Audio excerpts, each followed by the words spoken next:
It was a cold, biting evening in February 2012. The city of Detroit lay under a thick layer of snow, the streets quiet, illuminated only by the flickering streetlights. Inside a modest house in the suburbs, Sarah Lewis sat in the kitchen, the rhythmic ticking of the clock on the wall the only sound. Her thoughts were elsewhere, drifting between the mundane responsibilities of her life and the gnawing sense of unease that had settled within her over the past year. Sarah was 37, a nurse at a local hospital where she worked long shifts taking care of patients in the emergency room. She was well regarded at work, known for her calm demeanor and ability to handle the most stressful situations. Her life outside the hospital, however, was far less fulfilling. Married to Peter Lewis, a 48-year-old truck driver who spent most of his time on the road, Sarah often found herself alone. Peter was a man of few words, and his long absences had turned their once warm marriage into a distant and mechanical relationship. Their marriage from the outside appeared stable. Peter worked hard, providing for the family, while Sarah managed the household. But the reality was that Sarah felt increasingly disconnected. The long stretches of time without Peter left her feeling isolated, and their conversations had become routine. Brief calls to discuss bills, schedules, and logistics, nothing more. She had grown used to his absence, but in recent months she found herself resenting it. It was during one of these long absences that things began to shift. Mark Lewis, Peter's 19-year-old son from his previous marriage, had returned home for winter break. A college student studying mechanical engineering, Mark had always been quiet and reserved, more interested in his studies than in socializing. Since he was young, Sarah had tried to form a connection with him, but their relationship had always remained somewhat formal. She was, after all, his stepmother, not his mother. But when Mark returned home in the winter of 2012, Sarah noticed something different about him. He was no longer the awkward teenager she had known. He had grown more confident, his features more defined, and his presence more commanding. At first, Sarah thought little of it. She was simply happy to have someone else in the house while Peter was away on another long haul. But as the days passed, she began to notice small things that made her uncomfortable. Mark had always been respectful, polite in his interactions with her, but now his eyes lingered on her a little too long when they spoke. His casual touches, once meaningless, now seemed deliberate, as if they carried some unspoken message. It wasn't just Mark, though. Sarah found herself reacting in ways she didn't understand. She felt drawn to him in a way that made her uneasy. The boundaries that had always existed between them began to blur. One evening, about a week after Mark had come home, the tension between them escalated. Sarah had just finished a long shift at the hospital and was sitting in the living room trying to unwind. Mark entered the room, fresh from the gym, and sat down next to her. They exchanged a few words discussing his studies, but the conversation quickly became strained. The air between them felt heavy, charged with an energy neither of them acknowledged. As they sat in silence, Mark shifted closer, his knee brushing against Sarah's. She froze, her heart racing. The contact was brief, innocent enough to be dismissed, but the electricity it sparked was undeniable. Mark didn't move away. Instead, he glanced at her, his expression unreadable. Sarah's breath caught in her throat, and she quickly excused herself, retreating to the kitchen to clear her mind. She leaned against the counter, her hands trembling. It was just a touch, she told herself, nothing more. But the feeling it left behind lingered far longer than it should have. That night, as Sarah lay in bed, she couldn't stop replaying the moment in her mind. She felt a sense of guilt creeping in. Guilt for even entertaining the thoughts that had begun to surface. She was Peter's wife, and Mark was his son. There was a clear line that should never be crossed, and yet the more she tried to suppress it, the more her thoughts spiraled. What was happening to her? Mark, too, was wrestling with his own confusion. He had always respected Sarah, but now being in the house alone with her felt different. He found himself noticing things about her that he hadn't before. Small details like the way her hair fell over her shoulders or the sound of her voice when she spoke his name. He didn't understand why he was suddenly so aware of her, but it was becoming harder to ignore. As the days passed, the tension between them continued to build. Their interactions, once easy and casual, became charged with an undercurrent neither of them wanted to acknowledge. They found themselves avoiding eye contact, yet gravitating toward each other in subtle ways. Sarah would linger in the kitchen when Mark came in for breakfast. Mark would stay up late in the living room, knowing Sarah would eventually join him. Each moment they spent together was laced with an unspoken tension that neither could explain, yet neither could escape. Peter, still away on his long-haul trip, remained blissfully unaware of the growing complexities in his household. He called home every evening, speaking briefly with Sarah, asking about the house, the bills, and how Mark was doing. Sarah kept their conversations brief, never mentioning the awkwardness that had taken root in the house during his absence. She told herself it would pass, that once Peter returned, things would go back to normal. But deep down, Sarah knew that something fundamental had changed. The boundaries she had once taken for granted had begun to dissolve, and with Peter gone, there was nothing to stop the slow unraveling that was taking place. The tension between her and Mark was becoming impossible to ignore, and as much as she tried to suppress it, the reality was that the lines between them had already begun to blur. Each day brought them closer to a point of no return, and Sarah couldn't help but wonder where it would all lead. In the cold aftermath of February 2012, the tension between Sarah and Mark had begun to infiltrate every corner of their shared life, unnoticed by anyone but the two of them. What had once been a house filled with predictable silence and the comfortable rhythms of daily routine now felt heavy with the weight of something unspoken. Sarah, a nurse in her late 30s with years of experience in emotionally charged environments, found herself facing emotions she hadn't anticipated, emotions that left her feeling vulnerable and confused. Her husband, Peter, a long-haul truck driver, was often away for weeks at a time, trusting Sarah to manage their home. But in his absence, a growing divide between them had surfaced, and Sarah's proximity to Mark, her 19-year-old stepson, had added layers of complexity she hadn't expected. As a nurse, Sarah was used to maintaining control in chaotic situations. She was a woman defined by responsibility, a caretaker by nature. But inside, she was unraveling. Peter's frequent absences had opened a door to emotions she had long suppressed. Emotions tied to loneliness and the unexpected attraction she was beginning to feel toward Mark. She knew it was wrong and constantly reminded herself that it was merely the result of her isolation. Yet the feelings persisted, creeping into her thoughts more often than she was willing to admit. Desperate to escape these emotions, Sarah threw herself into her work. She took on extra shifts at the hospital, volunteered at a local hospice, and tried to avoid being at home when Mark was around. Caring for her patients provided a temporary distraction, a way to drown out the turmoil she felt. But despite her efforts, the tension between her and Mark continued to simmer beneath the surface, becoming increasingly difficult to ignore. Mark, on the other hand, was navigating his own complicated emotions. As a college student, he was mature for his age, quiet and introspective.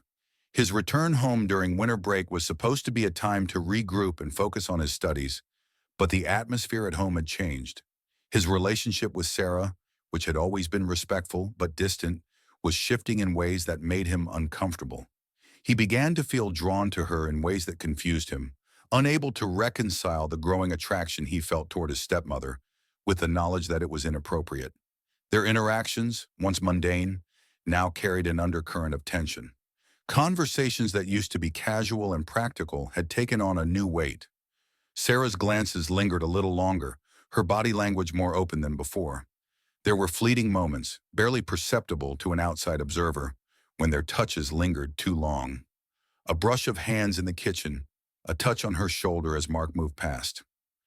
These small moments echoed in Mark's mind, leaving him unsettled long after they had ended. As Peter remained on the road, Sarah's attempts to distance herself from Mark became more difficult. The house, once a place of safety, now felt like a pressure cooker. The unspoken attraction between them grew stronger, despite Sarah's best efforts to resist. She found herself questioning her own desires, wondering if this was more than just a reaction to Peter's absence. The pull between them was undeniable, and Sarah began to struggle with the moral implications of her feelings. One evening, after a particularly long shift at the hospital, Sarah returned home to find Mark in the living room. He was sitting with his laptop open, but his attention was elsewhere. The silence between them felt thick, charged with unspoken words. Sarah moved to the kitchen, her mind racing, her hands trembling slightly as she poured herself a glass of water. Mark followed her in, and the tension between them became palpable. Neither spoke, but the atmosphere was heavy with the awareness of what had been building for weeks. It was in these moments, in the quiet spaces of their home, that the boundary between them began to blur. Their casual interactions became more intimate. They spent more time together, finding excuses to be alone, their conversations shifting from the practical to the personal. The more time they spent together, the more they shared thoughts, feelings, emotions that had never been spoken aloud before. They both told themselves it was innocent, that they were simply comforting each other in Peter's absence. But deep down, they both knew they were walking a dangerous line. The tension reached its breaking point late one night. They were sitting together on the couch, the soft glow of the television playing in the background. Sarah had been talking about her work, her mind only half focused on the words coming out of her mouth. She was acutely aware of Mark sitting next to her, his presence warm and close. And then, without thinking, she turned toward him. Their faces were just inches apart, and in that moment, the tension that had been building for weeks finally erupted. The kiss was tentative, hesitant.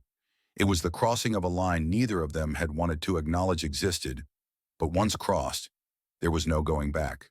The reality of what they had done hit them both hard.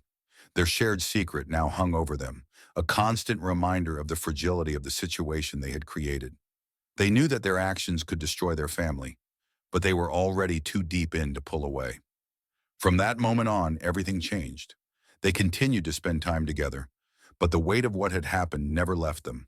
The tension between them grew with each passing day, and they both knew that it was only a matter of time before the truth came to light. For now, they were caught in a storm of their own making, and neither of them could see a way out. In early March of 2012, as winter's grip began to loosen its hold on Detroit, the tension between Sarah and Mark had reached a dangerous peak. Peter, unaware of the undercurrents swirling through his home, left once again for an extended haul. He was a long-haul truck driver, frequently gone for weeks at a time, providing for his family but unintentionally leaving Sarah and Mark alone to confront the emotions they had been grappling with for weeks. This time, however, things would take a darker turn. Peter's departure signaled the start of something Sarah and Mark had been resisting, but no longer could. In the quiet emptiness of the house, with only the sound of a ticking clock and the distant hum of the city outside, they found themselves drawn to each other in ways they couldn't explain. The boundaries they had once held firm against were now dissolving. What had started as a confusing mix of feelings, glances, and tension had now grown into something much more dangerous. Sarah, a woman who had always prided herself on her control and sense of duty, felt herself spiraling. Despite her attempts to justify it as loneliness or emotional neglect from Peter, she knew deep down that what she was doing was wrong. The guilt gnawed at her, particularly in the quiet moments after their secret meetings. She would lay awake at night, staring at the ceiling, listening for the creak of the house settling, her mind racing. Yet despite the guilt, the pull toward Mark was stronger than her shame. It was an addiction, and she was too deep in to stop. Mark, still only 19 and in the midst of his college years, was equally conflicted. He had never imagined that his winter break would turn into a whirlwind of forbidden emotions. What had begun as an attraction born from respect for his stepmother had transformed into something far more consuming. The secret relationship, carried out in stolen moments, made him feel alive in ways he hadn't expected. Yet beneath the excitement, there was a dark undercurrent, guilt, confusion, and a rising sense of possessiveness. Mark couldn't escape the fact that Sarah was married to his father, and every time Peter called to check in, it only heightened the intensity of his jealousy. Mark was consumed by the idea that when Peter returned, Sarah would once again belong to someone else. Their meetings became a regular occurrence, carefully orchestrated to avoid suspicion. The secrecy only intensified their connection, making each encounter feel more illicit and more dangerous. In the dim light of the evenings, they would sit together in the kitchen or the living room, avoiding the bedrooms as if that invisible line somehow made their affair less real. The soft sound of their whispered conversations filled the air, interspersed with long silences where the weight of what they were doing hung between them like a thick fog. By day, Sarah continued to maintain the outward appearance of normalcy. She went to the hospital for her shifts, cared for her patients, and volunteered at the hospice, using her work to keep herself distracted. But at home, behind closed doors, her double life was beginning to take its toll. She became more anxious, jumping every time her phone buzzed or the doorbell rang, terrified that someone would find out. At night, her dreams were plagued by the thought of Peter discovering the truth. His devastated face seared into her mind. Mark, too, struggled with the strain of living a lie. His studies began to suffer. He would sit in front of his textbooks, unable to concentrate, his mind fixated on Sarah. Every time his father called to check in, guilt would wash over him, but it was quickly replaced by a fierce need to keep Sarah to himself.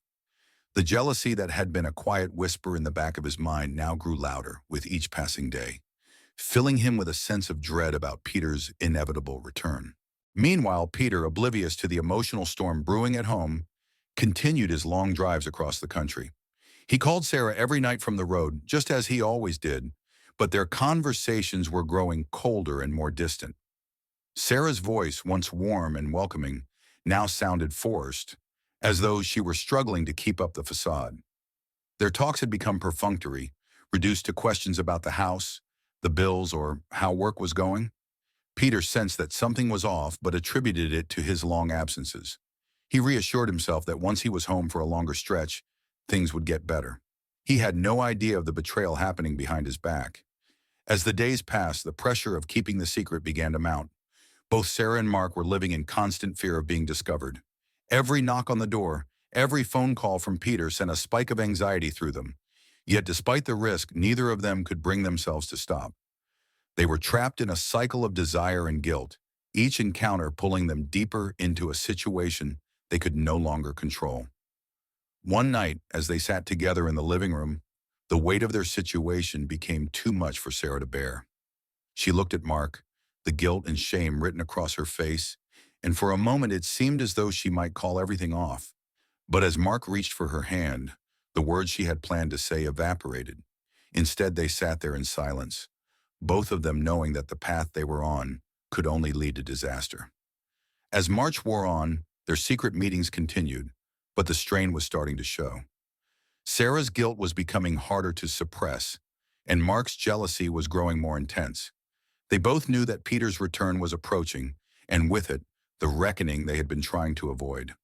The internal conflict that had been building in both of them was nearing a breaking point, and they were running out of time to make a decision.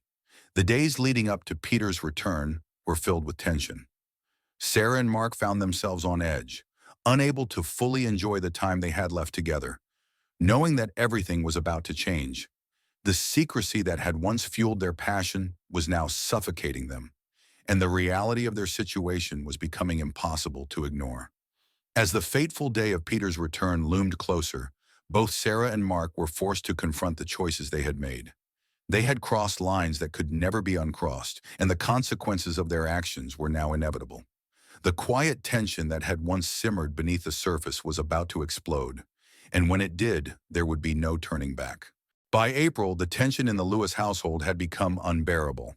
Sarah and Mark's secret relationship was reaching its breaking point. What once seemed like a temporary escape now weighed heavily on both of them. Sarah's guilt intensified, while Mark was torn between his feelings for Sarah and the looming presence of Peter, whose early return from his route sent shockwaves through the household. Peter's unexpected arrival immediately set off alarms. He sensed something was wrong. The air in the house felt different. Sarah's distant demeanor and Mark's awkwardness raised suspicions. Over dinner, Peter watched them carefully, noting the strange behavior between his wife and son. That night, while Sarah slept fitfully beside him, Peter lay awake, piecing together the growing signs of something much darker than he had imagined. The next morning, Peter confronted Mark in the garage. His probing questions quickly escalated, pushing Mark to confess the truth about his affair with Sarah. Mark's revelation was met with explosive rage. Peter, feeling betrayed by both his son and wife, attacked Mark in a violent confrontation.